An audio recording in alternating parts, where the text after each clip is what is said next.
It's that Friday feeling once again, folks. It's Friday, and this article from Bounding Into Comics, you gotta see it to believe it. Yes, it's a day old, but I had to give you my take about it because whenever anybody breaks the news before me about an article from Bounding Into Comics, I want to give a different spin, and my different spin is it's going to be what you expect it to be. So by the way, folks, if you haven't seen my channel before, I'm a pop culture critic, and I can say I am a pop culture critic because I've grown up with a lot of fandom all my life. The A-Team, Danger Mouse, Hong Kong Phooey, you name them, I know them. So I'm not one of these pretenders who sits in their seat and does a bit of research just to make out that they are a geek. You're either born a geek, or you're born a jock, or you're born to be something else. So I was chosen to be a geek and a nerd on this earth, and you know what? I'm really proud of it. So let's get into this, folks, because it is absolutely hilarious. Now, you might be forgiven for thinking that the image on the left here is a Power Ranger. No, this is Wee Wee Williams's Iron Man suit. Ironheart, who I believe their name was taken from a Japanese porn film. If you want to go ahead and research that yourself, I haven't. It's all about laziness today, folks. It's not about bringing out the best product possible, and I'll get into that point later on. So, this costume is terrible. I'm not surprised she's a failed character in the comic books. Until a few years ago when somebody mentioned Iron Fart to me, I'm like, who? What? Is that a heavy metal album? Nope, it's Tony Stark's replacement, because Tony Stark, a white dude, had to be replaced by a person of color who has no right to be in the MCU at this stage. We haven't seen them grow or do anything, and this is meant to be Black Panther Wakanda forever. It's supposed to be the gateway for the Wee Wee Williams series on Disney Plus. Who's going to watch that, by the way? Not me. So the teaser gives an official look at the hideous Marvel Cinematic Universe armor, or should it be armor, because it's Namor. So oh dear, let's have a look. This is a Japanese advert, I believe, so yeah, get ready for this, guys. It's November. Shorty, stand down. That is an order. Oh no. Breaking up. Love you, bye. New gear. Love you, bye. Let's go! New enemy. He is as strong as the Hulk. Oh, is he? Some of that too. New heroes. Hang on a second.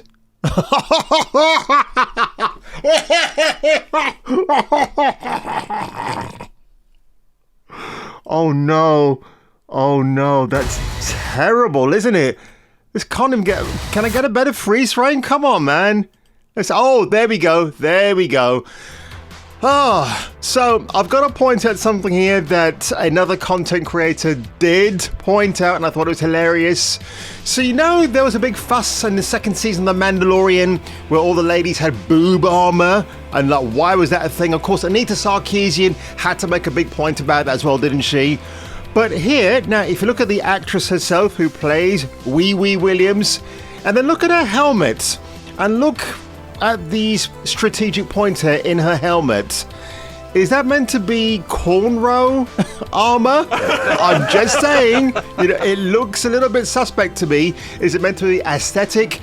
It's an awful costume. It's almost like this version of the Ironheart costume, not that it was any better in the comic books, it looks like it's a rejected Transformer. Transformers, robots in disguise. And by the way, I'm getting the Generation 1 all 4 seasons from Amazon tomorrow afternoon. I cannot wait to watch that. It's going to be so awesome. But when I see this doesn't even have shit on the Transformers. Do you know what I mean? I mean, Transformers, Mighty Morphin Power Rangers, they wipe the floor with this costume design. It is absolutely terrible. Is there anything else that comes after this? Nope, there's not. It's just, and we're supposed to be celebrating Wee Wee Williams as the new replacement for Tony Stark.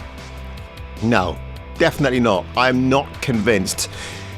By this point, guys, look, I've got to say a couple of things, right? Everybody's laying into the bad quality of this film. The fight scenes are mediocre. The story doesn't make any sense. And Ryan Coogler. Now, here's the thing. Why did Marvel decide to go with a black American film director, an up-and-coming director as such, who's making independent films? He shot the first Creed, very good films, because Fruitvale Station is the other one I'm thinking of. Why can't it be like the old days where you hire the best director, regardless of their color or their ethnicity or their sex? Just bring the best person on who's got a proven track record of making hit movies, not because you've got a black ensemble and you must have a black director because you're making it inclusive and diverse. That's absolute bullshit. That's actually discriminatory. You should hire the best person, whether they're male or female, to direct this band of merry men and women. But here we are, folks. It is 2022 and beyond, and I guess I shouldn't be surprised anymore. But I want to take you down a trip down memory lane. So, remember in the days when Marvel took their shit really seriously? And I'm going to give this a like as well.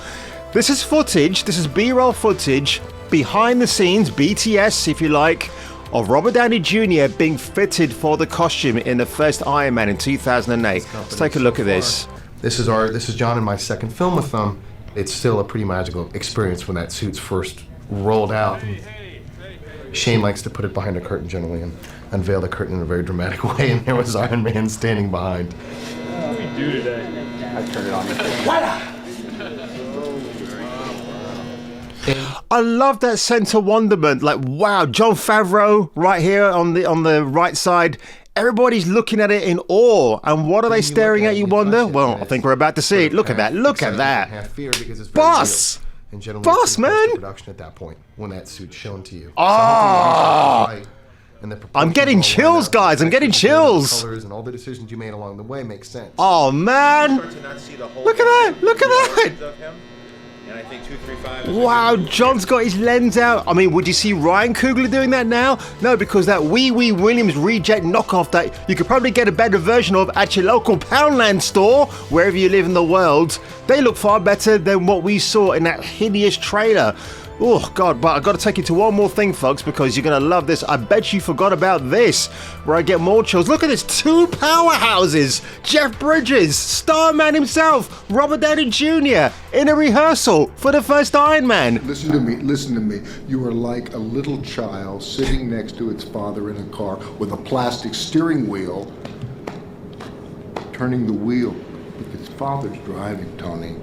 Well, then let me out of the car. Join me. Let's get there and let us start. We can raise all the funds we can. What do you mean? I was the one who arranged the injunction, Tony.